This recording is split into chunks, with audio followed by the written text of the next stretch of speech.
Kia ora koutou, no mai, haere mai. It is fantastic to be with you today.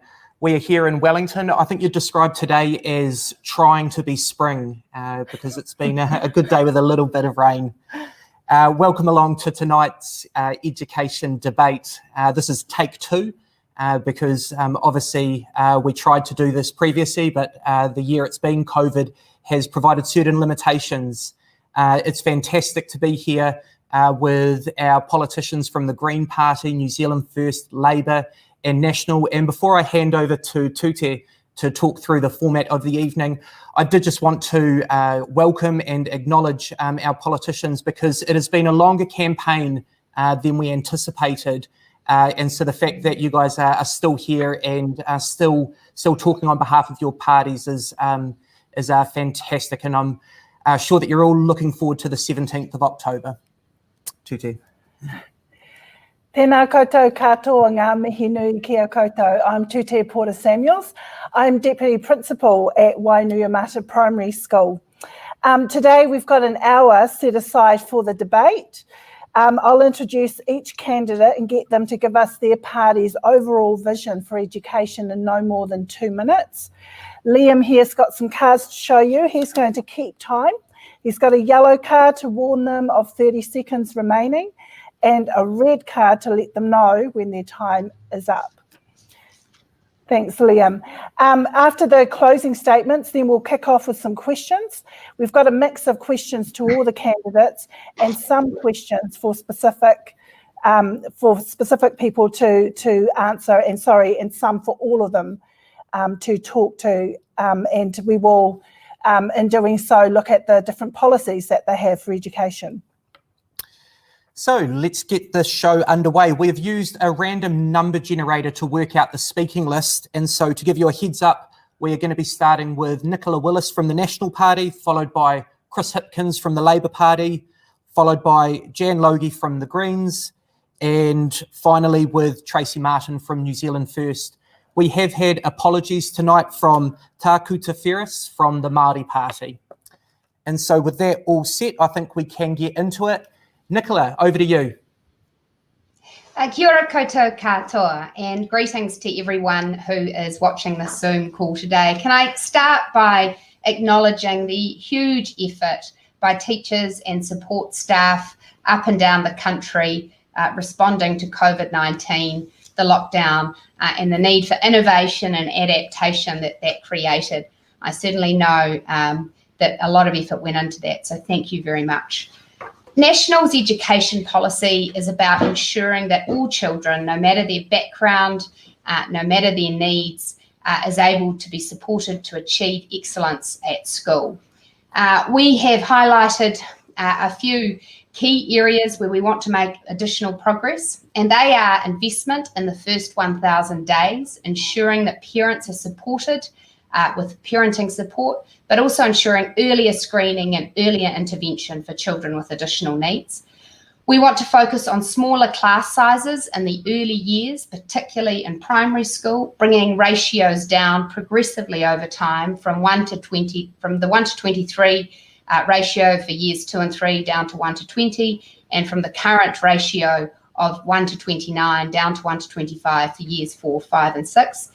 We want to invest in more teacher aides to support teachers in the classroom, and we have committed an additional $150 million for delivering that. We also want to give all schools more flexible funding for supporting children with mild to moderate needs in particular.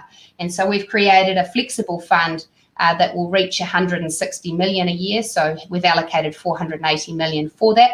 And that will be to support schools to do screening, to hire behavioural experts, to put extra dollars into teacher aides, all of those things that we know create real issues at the moment. I'm turning my head to see where my timing's at. We also want to ensure that we fix up New Zealand schools. With all of the infrastructure building being talked about and promised, we are going to put a big portion of that into schools. Kia ora. Thanks, Nicola. That's great. Chris, over to you. Kia ora koutou, ngā mihi nui kia koutou. Good evening, everybody. It is great to be here with you. The Labour Party's platform for this election very much builds on the progress that we've made over the last 3 years in government. It's a commitment to a quality public education system. We abolished national standards, scrapped the charter school model, restored elections for the Teaching Council. We've invested record amounts in school property, and there's more coming to upgrade our school buildings. We settled the teachers' collective agreement, and through that developed a new collaborative way of working together through the Accord, which is already making some really good progress and some exciting progress in my view. The review of NZEI is underway. We've got great work happening on curriculum achievement and progress, and I want to thank all of those of you who have been involved in those exercises. Our work as a government has been around collaboration, and that's what we continue to do in the next term. We know that we've got big equity issues in our education system. That's why we're putting food in schools. That's why we're going to scrap the decile system and replace it with a more equitable funding system. It's why we're doing things to make sure that kids get a really good start, regardless of their background. So 100% qualified teacher funding for early childhood education services. We've taken the first steps towards pay parity for early childhood teachers, and we want to see that through in the next term of government to deliver pay parity for early childhood education teachers. There is still a heck of a lot to do. Tracey Martin and I have worked really closely together, and I want to acknowledge Tracey, who you're going to hear from tonight as well. We've worked really closely together on learning support and the Learning Support Action Plan, and we want to see the Learning Support Action Plan implemented, the rollout of learning support coordinators, making sure that those kids who need that extra support get it. We've worked really hard to deliver pay equity for school support staff, and we've done that for teacher aides. We've still got a way to go to deliver full pay equity for other school support staff, and we're committed to doing that in the next term of government as well. So there's a lot delivered so far. There's a lot more still to come, and the manifesto that we've just released, you'll see the evidence of that. Thanks for that quick wrap up, Chris. Jan Logie, we're going to go to you next. Kia ora koutou katoa, ko Jan Logie aho, and it's my pleasure to speak on behalf of the Green Party, not as our education spokesperson on this really important topic. And I too want to offer my thanks to everyone in the profession for their adaptability and doing the really hard yards through COVID and supporting the kids, many of whom we know had a really, really challenging time, and that teachers made the difference for them and their whānau in many situations. I agree with Chris in terms of where the Greens are wanting to see a continuation of this direction that we're going in. We just want to really just see it kind of sped up if we can get behind that. And I just think it was just 2 years ago, I think roughly, that we were on the steps of Parliament and hearing from teachers when you were striking about the fact that, there'd been a 40% decline in the number of teachers coming into the profession after a decade of neglect, and that there were teachers taking second jobs and going to food banks, as well as buying resources for their kids, because our system had been allowed to just decay through neglect of government policy. And it's clear there's a lot of work to be done to get back to the place where we have the world leading education and the best education for every single child in our country that we know, and I'm sure we're all committing to today. So for the Greens, we believe that every child deserves that high quality, free, accessible public education that gives them the best possible start in life, and believe that the investment really needs to be front loaded to get the best effects, that more investment earlier pays off for longer, and that healthy, well supported teachers in schools leads to healthy, well learning children. Kia ora, Jan, thanks for that. Tracey. Tēnā koutou, tēnā tātou katoa. Yeah, thank you very much. 2 minutes is not long when you've actually got such a continuum when we're talking about education. I want to acknowledge Chris. We have had a strong working relationship during the negotiations between New Zealand First and Labour. We had 54 points of commonality between their manifesto and ours. So we were on the same page right from the start. That helped. New Zealand First required the education conversation to take place at the beginning of this term of government. That was so that when we did the reset by removing charter schools and removing national standards and the damage that had done, we were able to take New Zealand with us, Chris and I and Labour and New Zealand First, to understand what success looked like for our children.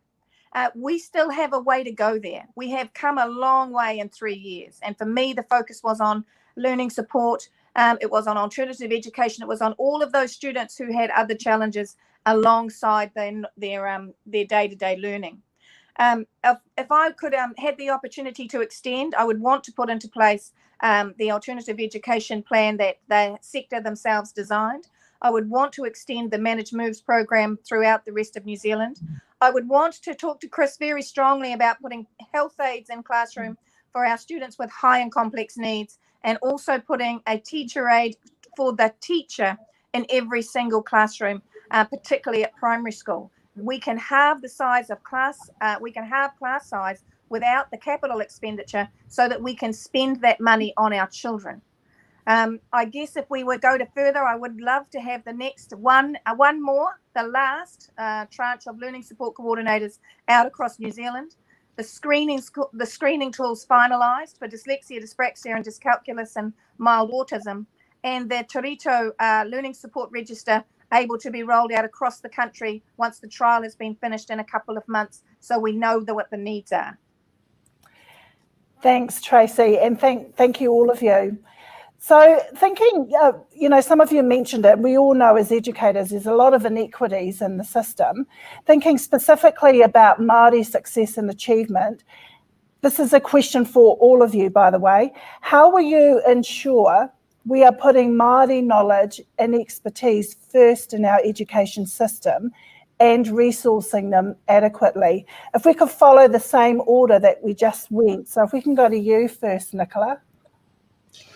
So we've committed in our policy to ensuring that it's easier in future to establish new kura kaupapa and bilingual immersion schools. We've also committed to a second language policy that would require all primary schools to offer a second language with resourcing of an additional 40 million per year. And we expect many schools will take up the opportunity to offer te reo and expand their offering there. We've supported the government's moves to increase New Zealand history components in the curriculum and the development of resources to support that, particularly with a focus on Te Tiriti o Wātangi, the New Zealand Wars and other important aspects of New Zealand's history. And we continue to support diversity and choice in the education system, including through partnership schools, which we believe some iwi and Māori community groups and authorities may be interested in establishing. Thanks, Nicola. Chris, do you want to respond to that question?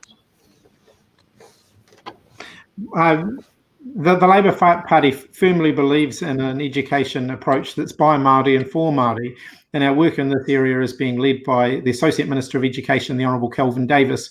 And in that area, you'll see significant increases in resourcing for our kohanga reo and our kura kaupapa Māori. Kelvin's also been working to resolve some contemporary treaty claims in the area of Māori education, and we want to see that work through as well. When we came into government, targeted scholarships for Māori, te reo Māori teachers were undersubscribed, and we worked really hard to increase the uptake of those and to get more te reo Māori teachers in our classrooms. Because until we do that, the idea of having all kids learning te reo Māori is just a dream. We actually have to have the teaching workforce who are able to teach it, and we've been very, very focused on making sure we do that. We want to see all kids learning New Zealand's history and making that a core part of the curriculum, and we've had some really good progress made in that area. And again, there's more work to be done. So our education approach when it comes to Māori is really about empowering Māori communities in mainstream schools as well as in Māori medium education settings to determine what they want from their education system. Thank you. Jan? On a similar vein, the Greens are really keen to see an increase in funding for kura kaupapa, kohanga reo and mainstream te reo immersion and bilingual classrooms. Jan, sorry to interrupt you. Can you pull your microphone down? Oh, thanks. Sorry about that. That's right, Zoom. So I want to see an increase in funding for kura kaupapa, kohanga reo and mainstream te reo immersion and bilingual classrooms, and including funding for professional support for Māori medium teachers and teacher scholarships. And we've been trying to encourage, because we have a commitment to making te reo a core subject up to year 10, and we're wanting to see that the fund for apprenticeship and training in response to COVID, that could be used to help develop and support more teachers coming into our education system. And also I think while the education legislation has now got a commitment to te tiriti o Waitangi in there, which I think is really important, it's going to be up to the school boards to be implementing that. And I think that can be supported through local leadership advisory roles with some expertise to really help boards bring that to life. Kia ora, Jan, and thanks everybody for those responses. Oh, sorry, do you mind if I respond? Tracey, you haven't heard from Tracey, sorry. Thank you, I appreciate the opportunity. So for the last 3 elections, New Zealand First has campaigned on resourcing and supporting the delivery of the Te Reo Māori curriculum that already exists and has for over a decade, but has never been able to be delivered in its progressions from year 1 through to year 13. So we'd like to do that finally. We were working with the resource teachers of Māori before the 2017 election. I want to acknowledge what Chris said about Calvin Davis. I've always believed that Kahikatea looked like a bit of a sock previously. It didn't have very high aspirations for Māori children at all. And the work that Calvin has done on resetting Kahikatea that actually gives aspirational goals for Māori students that boards must adhere to is a great piece of work. In the area of giftedness, we have now, not only have we brought giftedness back, but we have actually started to look at what does Māori giftedness look like, Pacifica giftedness. It is different and it needs to be acknowledged as different. But finally, given an opportunity, I believe that every government agency needs 7AA, the same requirement of their CEs that the CE of Oranga Tamariki has to report and to create relationships with iwi to address inequality. They tell me that they cannot do it because every school is a Crown entity. I don't accept that as an excuse, and I believe that 7AA should be inside the education legislation. Just double check that everybody has. Yeah. Everybody's had a say. Great, thank you very much for those responses. We are going to move into some more targeted questions. And Tracey, I'm going to start with you because there was something that you said in your 2-minute introduction that really perked up my ears. Did you commit to rolling out the next tranche of LSCs? And because I'm sure you're going to respond to that really quickly, can you briefly tell us about the health aides idea? Sure. So the first tranche of learning support coordinators were only ever supposed to be able to prove the job description, make sure that we had all of the barriers and the nitty-bitty gritty bits out of the learning support delivery model. My goal would be to do the last tranche across every school, the school that's left in New Zealand that didn't get a learning support coordinator. If I shift on now to the concept of the health aides, what has really bothered me in the last 3 years, particularly around our students with very high and complex needs, is that health has known about those children since birth, and they have held responsibility to support those children's physical needs since birth. But the moment they cross a school threshold, health walks away. I think that's inappropriate. Health needs to stay in the game and provide the physical supports for those students with very high and complex physical needs, while we still have that paraprofessional teacher aide workforce in the classroom as well. Thanks very much, Tracey. Just to go one step further, was that a goal or a commitment around that last tranche of LSCs? Well, it's a commitment from New Zealand First to strive to try and achieve it. The reality is we have to get the budget for it. So I would need to be at the negotiating table with Chris and for us to force that through into a coalition agreement. Noted. Jan, I'm going to come to you just to tag on the children with special needs, complex needs. when you were doing your introduction, Jan, I was really trying to listen for some firm commitments to what you offer in terms of education. Catherine Delahunty, she was a really strong advocate for special education, but since Catherine left, we haven't heard much from the Greens on education, and the portfolio has passed between several MPs. Can voters take Greens seriously that you have an answer for education, particularly our kids with high and complex needs, and what does that commitment look like? Well, yes, because our policies and our fundamental commitments haven't changed. The reality is that we've had 8 MPs and half of those have had roles in the executive. So it's been a super stretch for us to be over everything. And we have made sure that we have still been engaged in these conversations with the ministers who have been leading out the work. And we have been pleased with the direction it was going. If we were deeply unhappy, you probably would have heard a lot more from us. But we were there in terms of the supporting the strike and the call for increased pay, and we were there around the legislation and the putting in the disputes resolution process that will hopefully take some pressure off schools, as well as the model, particularly in relation to the restraint of children and making sure that the processes for developing that are with involving teachers, so that it's not just in legislation and not in practice, and that people are being supported to it. But we also absolutely support the implementation of the second tranche of the learning support coordinators, and want to see all of that supported around school hubs as well, and that vision for growing the space of education in our communities. Can I just add a quick question? That second tranche, can you put some kind of time frame? How quick would that be rolled out? Well, I guess similar to Tracey, that involves, negotiation, and but we've always been really strong in terms of supporting the importance of that work and that being seen as a priority in terms of budgets. Thanks, Jan. Chris, can I get a show of hands if you support the rollout of the LECs within the next term of government? Look, we'd love to see, I'd love to see further learning support coordinators funded in the next term of government, but it's not the only thing we're doing in learning support. So you'll note that this year's budget, we increased the number of hours for Oars funded students, and Tracey was announced that. And I think that was a very good step. We've also increased the number of Oars funded places, and we've been doing a number of other things in the area around additional ESOL support.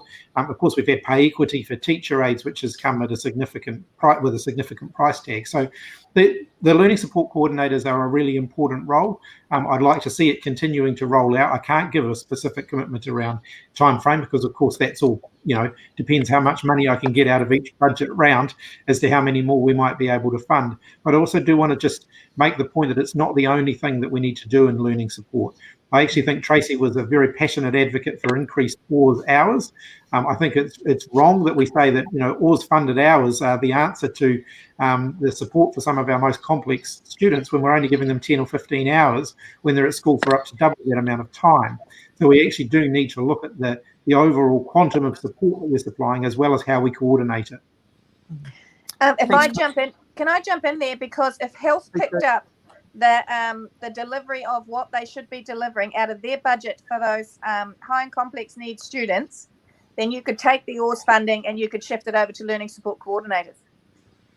Yeah. Thanks. So look, we will have, the Prime Minister and I are announcing Labor's health policy tomorrow. So there are some interesting education-related topics in there, as you might expect. The Minister of Education or the education spokesperson had a bit of a hand in it. And so there's a few things in there that you'll see tomorrow. Chris, I'm going to kick off with a question for you, and then Nicola, we're going to have a related one over to yourself. Chris, teachers and principals received a significant pay increase at their last round of collective agreements. But workload and resourcing still remains unresolved, and there's certainly major issues moving forward. What are your thoughts around how we're going to address those? Well, one of the reasons that I was so keen to see the Accord established is that central government is only one of the contributing parties when it comes to teacher and principal workload.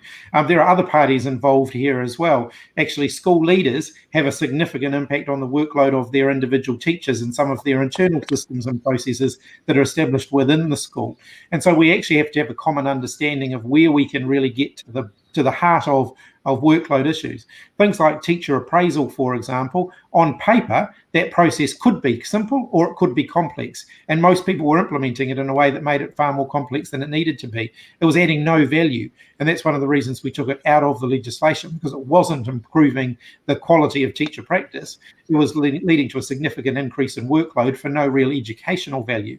And so we've taken that requirement away, because actually meaningful appraisal is more important than an auditable form of appraisal. And so we've been working collaboratively with the sector. I think that's the best way of addressing those workload issues. Thanks, Chris. Just want to say that, you know, you can have the best systems in a school, but the best systems isn't going to make a difference to the amount of resourcing that a school gets, which is why we need that big injection of resourcing into schools.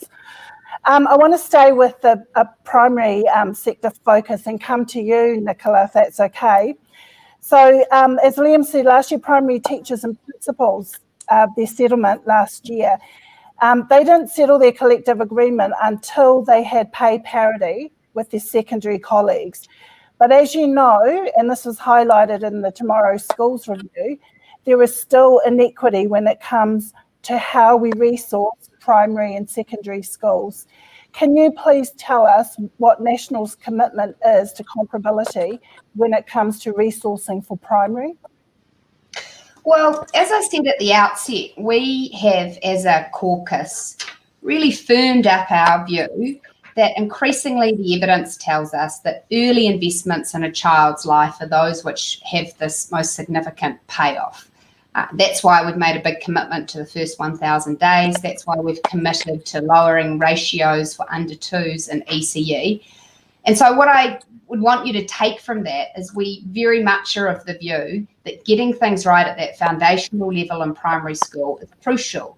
So that's why we, for example, have prioritised additional investment in smaller class sizes at primary school, knowing that those dollars could be used elsewhere, knowing they could go into secondary school, knowing they could go into fees free. We've chosen that focusing resourcing into primary classrooms is a very good place to do it, because what happens there will potentially determine the educational life course for a student. So I hope that addresses your question in terms of where our priorities sit. Thanks, Nicola. Just while we stick with workload, Tracey, over to you. Learning support specialist staff working in the Ministry of Education faced a freeze on staffing and funding under National and continue to face unsustainable caseloads. What more will you do to address workforce and resourcing for learning support? So we've actually, in this area of learning support, we've probably got the first lot of workforce planning that there's been for, I don't know, at least a decade. And part of this is the biggest bit, I suppose, that wasn't there, was we didn't know what we needed, but we knew we needed more. So now we've got the learning support strategy and the learning support action plan, and we've got the learning support workforce plan. We can start hiring and bringing in and sort of upping the resource, the human resource in this area, both inside the ministry and on the ground. However, I'd have to say I have a preference for upping the human resource in regional offices and inside schools, as opposed to inside the ministry, recognising that there are certain roles that you need to have inside the ministry.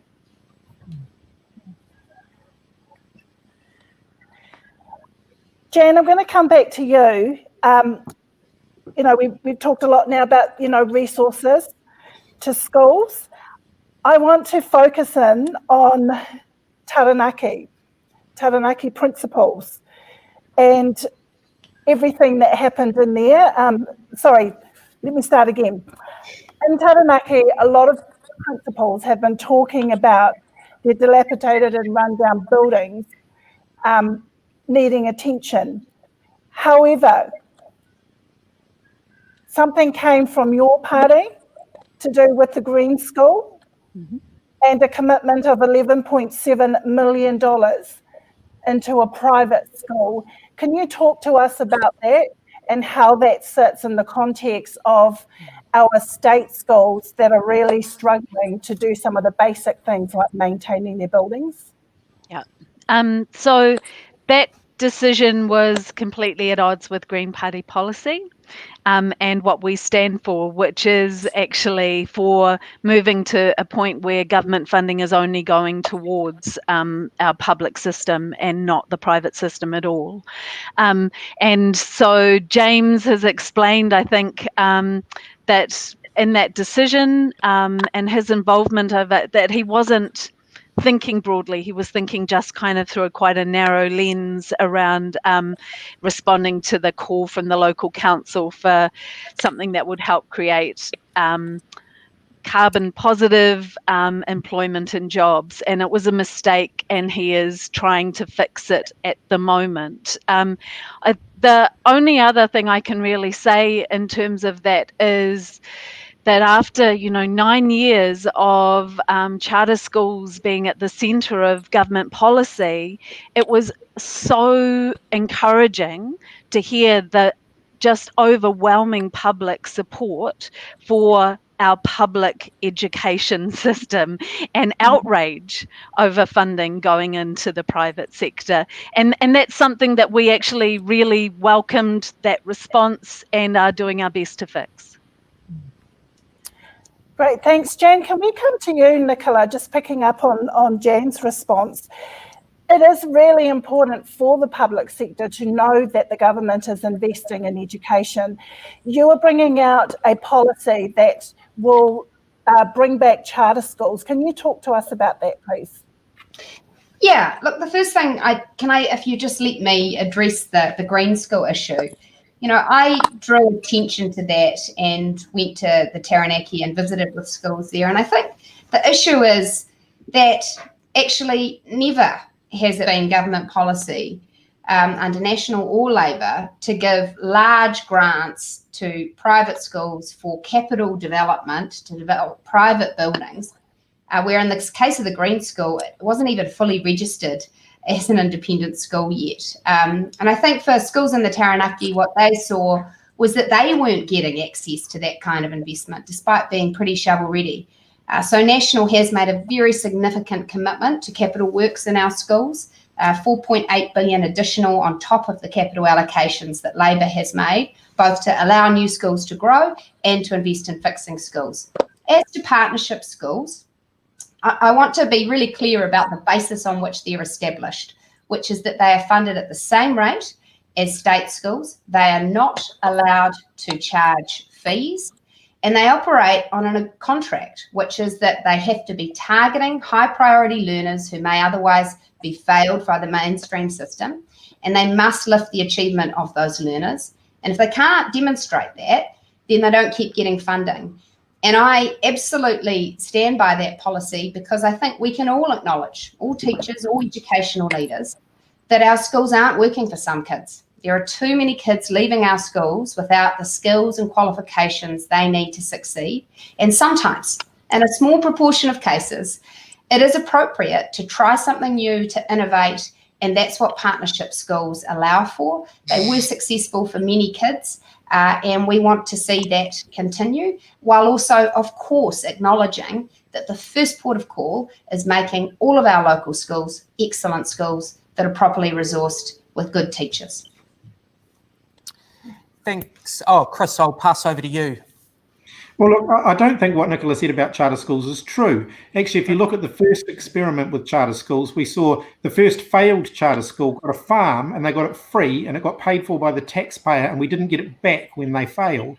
We had another charter school, one of the issues we dealt with when we first became government, who'd leased a building where the lease expired in the middle of the year, and all of those kids were about to be thrown out on the street, and the Ministry of Education had to step in to find that school, or to basically to renegotiate their lease, because the lease that they'd signed up to wasn't going to provide stability for those kids and for their education. Another charter school had kids learning in a shipping container in the back of a car park. These are not the sorts of conditions that young people should be learning in. This is not the sort of drive-through model of education education that we should aspire to as a country. We have a quality public education system. We should continue to resource that. We should celebrate that, and we should put the funding into making sure that it's delivering the very best possible education that we can have. And can I jump in as well? Because many of the charter schools, we argued this, Chris and I argued this before that legislation went through under national, that if you widened the special character provisions, you could actually have the school up in Whangarei that was based on the values of the Māori Battalion. And we had. They're still there. They still exist. Those students are still in school. So there is no need for partnership schools. We widened the special character provisions. We can have different sorts of education for those students that need that diversity of provision without giving taxpayers' money to private businesses. Could I just follow up on, I didn't respond to the part of the question about the New Plymouth schools and the principals around the degradation of their school buildings, and I should have. So just to acknowledge that point, and that Marama and James went to meet with those schools and the principals and heard those concerns directly from them. And I want to acknowledge that the government has put money into the upgrades of the schools of that $400 million, but that it hasn't got out there in terms of into the communities yet. And it does seem as if there is a bit of a pipeline issue, and some work maybe could be done around freeing up the decision making at the local level to help that move more quickly. But really do recognise that a lot of our schools, I live in Porirua East, and there's a real challenge. So can I just comment on school maintenance? I think this is really important.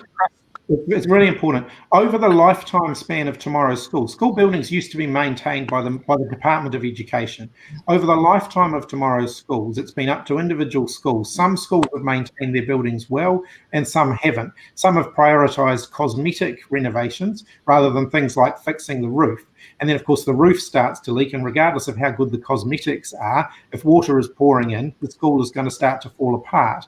And so there's a huge legacy issue here. We're putting a lot of money into dealing with it. We've got the largest amount of money going into school maintenance, I think, ever, or at least certainly since tomorrow's schools came in. But it's dealing with that legacy problem that's taking a wee while. We put $400 million of funding in just before Christmas.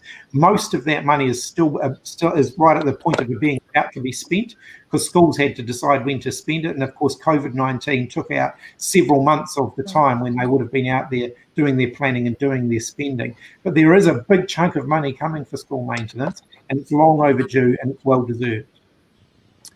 Thank you very much. I think at the very least, I think we got a really nice insight into where everyone's coming from around that. We are going to move the conversation through to ECE now. And Chris, we're going to start with you. It was great to see Labor commit $600 million to pay parity for teachers in early childhood.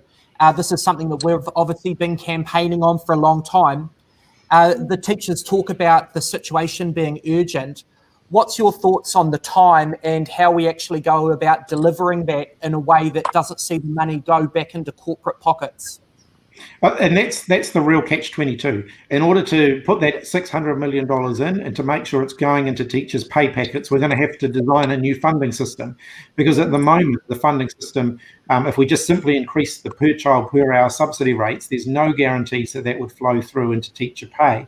And we saw that already. We put the first instalment of pay parity money in to lift everybody at the bottom up to the bottom step on the primary and kindergarten teacher salary scale. And we saw some centres saying we don't think that we need to pass this money on to our teachers. Actually, that money was always intended for teacher pay, and yet we got pushback. So we actually need to design a new mechanism with the sector to make sure that we've got a system that steps up teacher pay. So effectively, it will be I think it's likely to end up being a revised form of the attestation system that we've got at the moment, so that when centres access the highest rates of funding, they have to sign up to say we're paying at least this salary scale, which is the pay parity salary scale. And if they do that, then they get access to the highest rates of funding. Now, we've got a bit of work to design how that would work, but I think it's certainly achievable. In terms of timing, the commitment we've made obviously is to make sure we're delivering it in the next term, and it will probably step out in phases. to make sure that we can actually deliver it and that we can have that mechanism in place to make sure it actually makes it into teachers' pay packets. Thanks, Chris. That commitment to getting that done within the first term is great because obviously the need is right now. Nicola, we still haven't heard national commit to pay parity for teachers in early childhood. These are teachers that often have the same qualifications as teachers in kindergarten but earn 49% less. Can we hope that we would get that commitment before the election? Well, look, we've acknowledged that the per child funding gap between kindergartens and other kinds of ECE services has in part driven that differential in pay rates. We've made two commitments. We've committed to continuously lifting the minimum pay rate, the attestation rate, and we've also committed to closing that funding gap between kindergartens and other kinds of providers over time. In addition, and similar to what the Minister is saying, we have said that it is time to look at the funding model to make sure it's as transparent, fair and equitable as possible, and that's what we want to ensure. So those are the commitments I can make to you. So can you be a little bit more specific around your comments around wanting to close the gap between ECE and kindergarten? Well, as you appreciate, at the moment, kindergartens are funded at a higher rate than other kinds of ECE services, even where those other ECE services have the same proportion of qualified teachers, are providing the same kind of service, are meeting the same curriculum requirements and other requirements. And we see that that funding difference is difficult to justify, and so we would like to see that gap closed over time. Alongside that, would you also like to see a mechanism to ensure that pay goes into the pockets of teachers rather than just to the private ECE sector itself? Well, we think that that attestation rate mechanism, which requires centres, whether they're community owned or privately owned, to pay teachers a minimum pay rate if they are going to be receiving government funding and they are going to be government licensed, is a valid mechanism. And as I say, where we are increasing funding, where government funding's going in, we would expect to see that attestation rate. We would continue to increase it over time. Thanks for that, Nicola. Jane, can we come to you, because we know that the Greens too are committed to pay parity for early childhood teachers. How do you see this actually being achieved while ensuring that the money does go into the pocket of these underpaid teachers? Yeah, so the Greens have had that policy around pay parity across each area of education for quite a long time. And so, yes, we absolutely do see that and do see this as a priority. So I think that somebody, NZEI, had suggested to me that they thought that fair pay agreements could be a good mechanism for ensuring this and getting some industry standards around hours and pay and conditions. And, you know, the Greens, along with Labour, are big fans of fair pay agreements. And it does seem to me that that could be a really tidy mechanism to use that would also have additional benefits. Thanks, Jan. Chris, I'll give you an opportunity to build on what Jan has said, but can you finish off by talking about where you see pay parity in terms of kohanga reo? It's great that we have that recognised for teachers in ECE, but how do we go about achieving fair pay for kohanga reo kaimahi? So you'll see in this year's budget, we made a really significant stride there. The largest increase in kohanga reo funding rates I think they've ever seen delivered by this government, because we know that we've got a long way to go to make sure that kohanga reo teachers are being paid what they're worth. So there's a big program of work that needs to be done there, but it's not about, it's a little bit more challenging in the sense that kohanga reo don't want to necessarily be treated exactly the same as everybody else. They want a buy Māori for Māori solution. So we need to work with them to make sure that what we're developing actually meets their hopes and aspirations. And simply picking up the English medium model and saying, right, we're now going to apply that in kohanga reo, that's not necessarily going to meet their hopes. So we've been working closely with them. They got a big down payment, on the work that we've been doing in this year's budget, and of course we'll continue to seek to fund the implementation of the plan that we've been working on developing with them. Liam? Yeah, Tracey, I was just going to give you an opportunity to talk about fair pay agreements.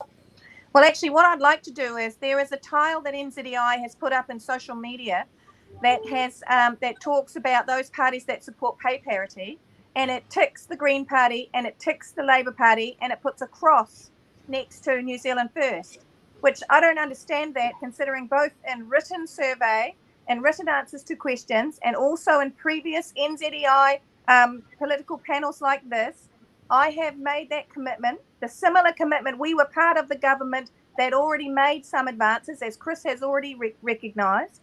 And New Zealand First was the party that got pay parity for primary school teachers way back when with secondary school teachers. So I'm hoping that after we've had this conversation, somebody can go and fix your tile on your social media, because New Zealand First has never opposed pay parity, has always supported pay parity.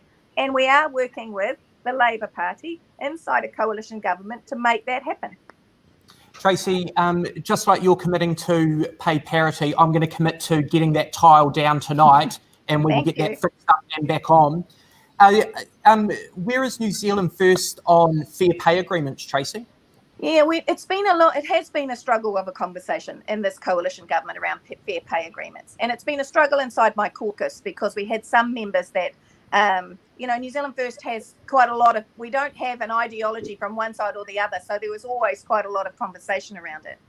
My understanding, and I don't know what happened to it inside the coalition, was that we had agreed with Ian Lees-Galloway, before he lost his portfolio, that we would pursue fair pay agreements for certain sectors, starting with bus drivers and a couple of others. So my understanding is that New Zealand First had reached an agreement with the Labour Party around at least starting 3 or 4 fair pay agreements in particular sectors that were vulnerable.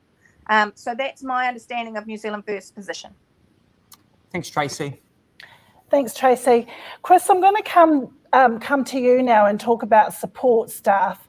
And I have to say, there was a resounding celebration across the country when pay equity was settled for our teacher aides. That was a really long journey, at least 3 years to get to that point.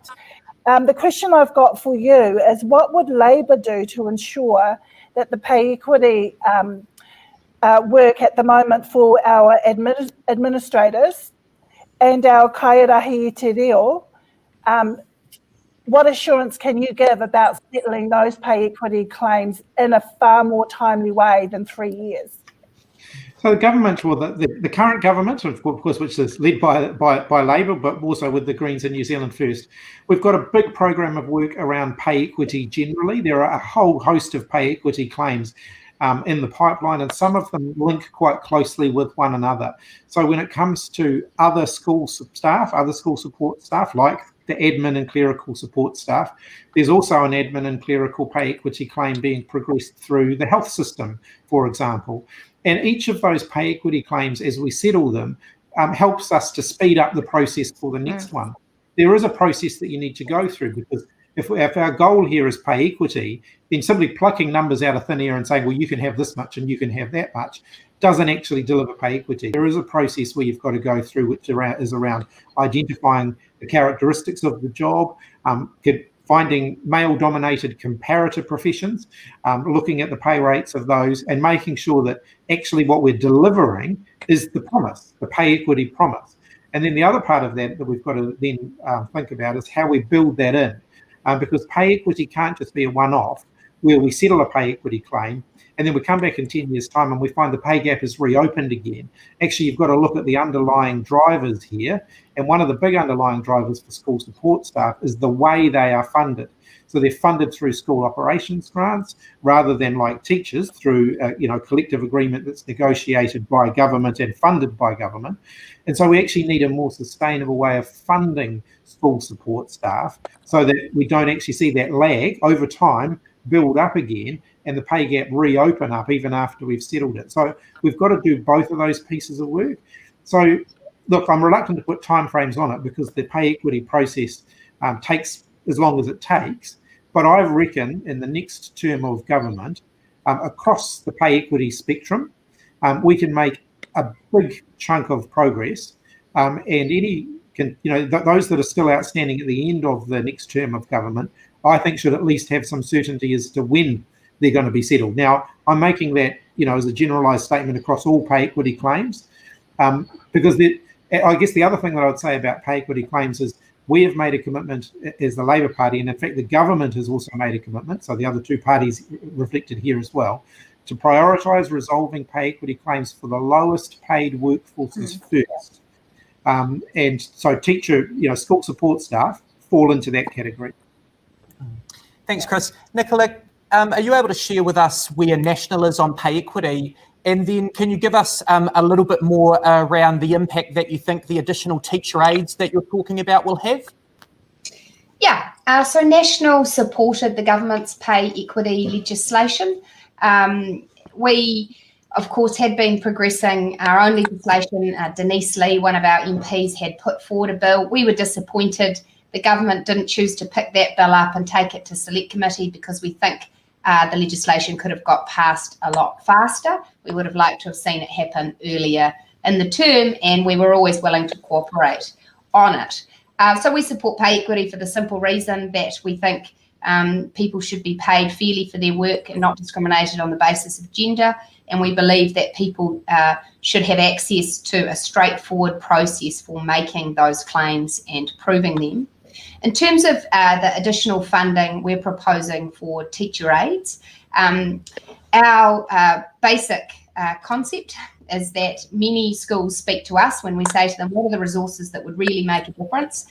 They say, look, teacher aides are something that are increasingly needed in the classroom as more children present with additional learning needs, learning disabilities, other needs, and teacher aides can make a real difference to supporting teachers in their work. So we've proposed ring-fenced specific funding for teacher aides to be allocated to schools on a transparent and fair funding formula. The money we're promising amounts to about 6 million additional teacher aid hours, and obviously we need to make sure that's fairly distributed, and then it would be for schools to ensure that teacher aides are paid at fair rates according to the requirements that already exist. Great, thanks, Nicola. Hey, look, team, we are nearly at the end. So for our viewers, we're going to do a quick activity with all of you, and it requires a show of hands if you are in agreement with this, okay? So here we go. Who commits to pay parity for early childhood teachers in the next term of Parliament? Who commits to smaller class sizes in primary in the next term of Parliament? Who commits to accelerating pay equity settlements for school admin staff in Kairahi Te Reo? Oh, I sound like a shitty politician, but what does accelerating mean? Just that, accelerating. As fast as you can. As quick as you can, like yesterday, Nicola. Within the legal process and the court process, sure. Who commits to more release time for teachers? Okay. I like what you're doing there, but of course I would point out that that's subject to collective bargaining. Yeah, And it would be wrong for us to make commitments around collective bargaining in a forum like this. Yeah. But a handout. So we think our party would commit In a to. refreshing breakout of bipartisanship, I'd like to tautoko the minister on that. Okay, unions willing, would you support more release time for primary school teachers in the next term of government? Yes. As with all things, it will be subject to bargaining. Yeah. I mean, look, can we just, that's really important, that particular question. So rather than a show of hands, I agree that secondary school teachers have more release time than primary school teachers.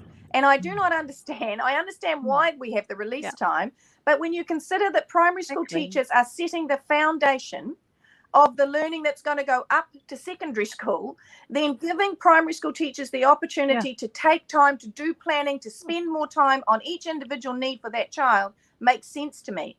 The reality is, Chris is right. There's a cost, and all of these things cost, and you have to work it through with the sector over what time frame are you going to get from here to there. Tracey, if we were in a crowded auditorium right now, there would have been a massive cheer after that comment. Go ahead, Yeah. silently wave. Thanks, Tracey. We've got 3 more of these. Are you ready? Warming up your hands. Who commits to rolling out learning support coordinators to all schools? All schools. Well, I can say that because you didn't put a time frame on it. So Yeah. It's that election cycle. Oh, you're a worry, Chris. Who commits to implementing fair pay agreements? And lucky last, who commits to improving management staffing in schools? Now, I'm sorry, I'm actually not sure what that is. Do you mind expanding what that is? That's the comparability. Gladly. And so tomorrow's schools review did a fantastic job of highlighting the comparability differences between schools of the same size role based on no other condition than whether or not they were primary, intermediate or secondary school. And so we're calling for improved management staffing for primary and intermediate as recommended in the tomorrow schools review. It's a good one, Tracey. You love it. Yeah, no, I like the idea of it. I'd like to pursue it. I definitely would like to pursue that conversation with some urgency. I understand it. Thank you. Yeah. Look, that does bring us to the end of the evening. I don't know about you, but that hour has just flown by. Once again, I want to go back to my comment right at the very beginning of this around acknowledging the politicians that we have had in the room. This is a longer campaign than any of us expected, and I'm sure this isn't the only candidate forum that you've been doing. And so thank you very much for being out there on behalf of New Zealanders, representing the views that you do. It's a hugely exciting time in education right now. And the fact that we've got willing members of parliament that are willing to come and debate the issues is great. I think we've got some great commitments from people as well. And to all of the people that are out there watching, your homework from tonight is to make sure you go out and vote on the 17th of October. Take your whānau, take your friends with you. Advance voting opens this Saturday. I've also got homework from tonight. I've got to go and take down a social media post and get it amended and updated to reflect New Zealand First's commitment to pay parity for early childhood teachers. If people out there would like to know further information around what our political parties are talking about, you can see a much more detailed breakdown on nzei.org.nz. But that's it from us tonight, Tute. Thank you very much. Thank you, Liam. And thank you all. Ka kite anō. Thank you. Good day.